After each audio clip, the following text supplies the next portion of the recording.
Hello and welcome to another video. Today I am back with the May edition of the Abominable Book Club. I do miss the old design of the bags that they used to use, which had like a spine and kind of like rib cage and that on it, but I guess these are probably more cost effective. So this just came. I have not had a look yet. I've just opened the top.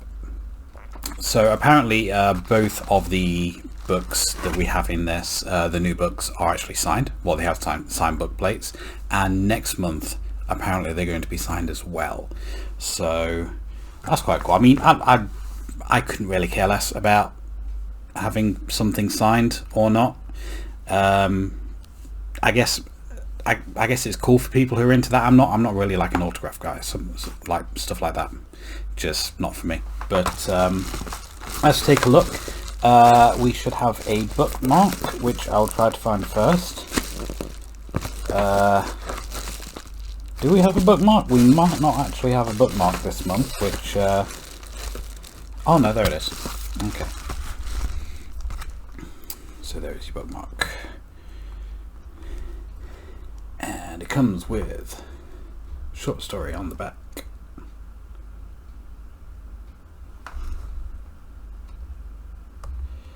So if you would like to pause and read that,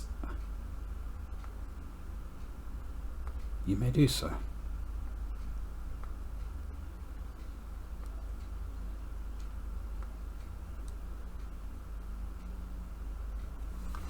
There you go. So let's have a look at what books we actually have. So, number one. All Who Wander Are Lost, Destination Horror Stories by Gemma Amor. I do have one other book by Gemma Amor. I don't quite remember the title. But Destination Horror Stories, I'm assuming this is an anthology. Not entirely sure. I do like that cover, I have to say.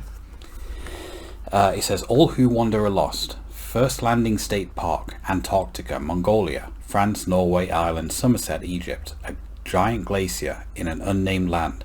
What do all these places have in common? They're the perfect place to set a horror story, is what. In this brand new collection of destination-based tales of terror, Bram Stoker and British Fantasy Award nominated author Gemma Amor. The Folly, Full Immersion, that's the one I've got. 6 Rooms, Dear Laura, takes us on a series of adventures through the weird and the wonderful, the strange and the unexplainable, across the remotest, wildest parts of this world, and through lands yet to be discovered. Expect dark and deranged encounters, beautiful vistas, old gods, ghosts, peculiar creatures, vampires, and that most terrifying of all monsters, mankind. So I will show you a contents page of the stories that are in this, because as I said, it is an anthology, and that's what you get. Cool. So that is book 1. The next one is a hardback.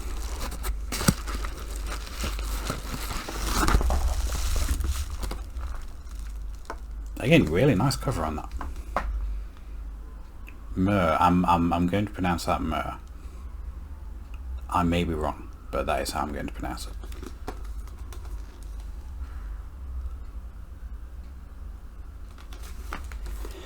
So what's this one about?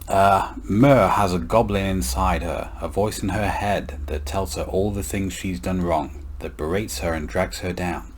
Desperately searching for her birth parents across dilapidated seaside towns in the south coast of England, she finds herself silenced and cut off at every step.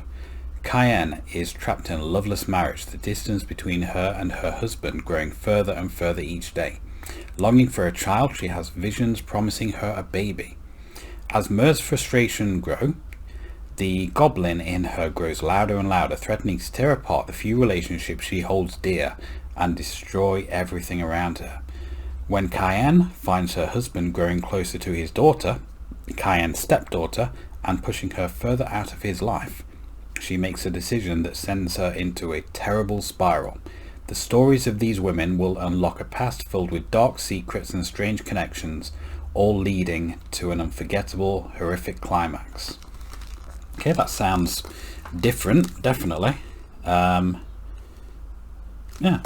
I should say Polly Hall, writer of that. Forgot to mention the author's name. Yeah, that definitely does sound different. And again, I like the cover on that. So we should have signed book plates for both of these books in here. Let's have a look.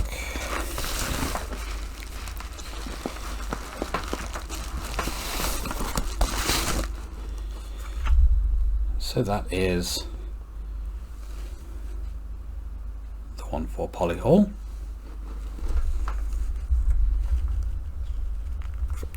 And that is the one for Gemma and Moore.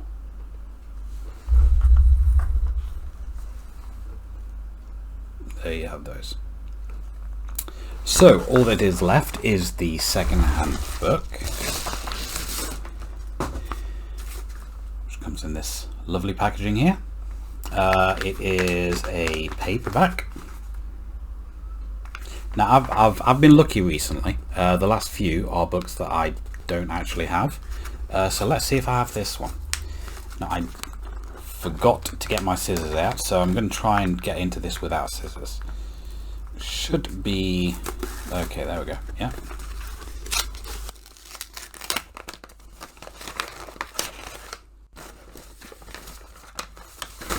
I do have it. I do have it.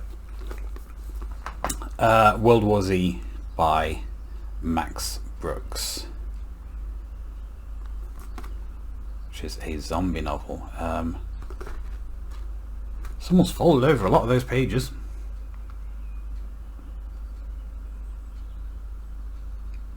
I guess people, I guess whoever had this was kind of like folding over the page to use as a bookmark, and then didn't kind of like fold it back up afterwards. Never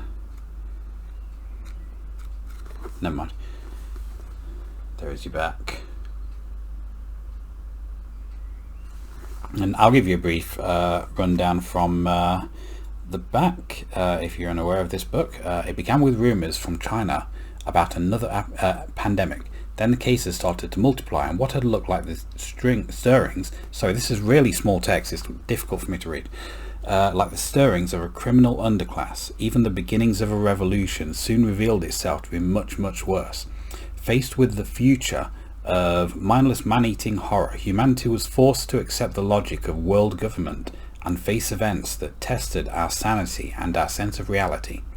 Based on extensive interviews with survivors and key players in the 10-year fight back against the Horde, World War Z brings the very finest traditions of American journalism to bear on what is surely the most incredible story in the history of civilization. Max Brooks lives in New York City, but is ready to move to a more remote and defensible location at a moment's notice. His zombie survival guide was adopted as a required text by all of the world's basic military training programs during the recent global conflict. Okay, so this is one that I've not read. Like I said, I do have it. I've been told it's very different from the film because I don't really like the film. But it definitely has rave reviews. The book does. So I will probably get around to it at some point. But that particular copy will go back to a charity shop somewhere. So yeah, that was everything that we've got in the Abominable Book Club May edition. Like I said, next month we're supposed to be getting 2 signed books as well, so that's something to look forward to, but that will be a few weeks away yet. So yeah, that's it from me today. If you enjoyed this video, please click like, comment and subscribe, and I will see you next time.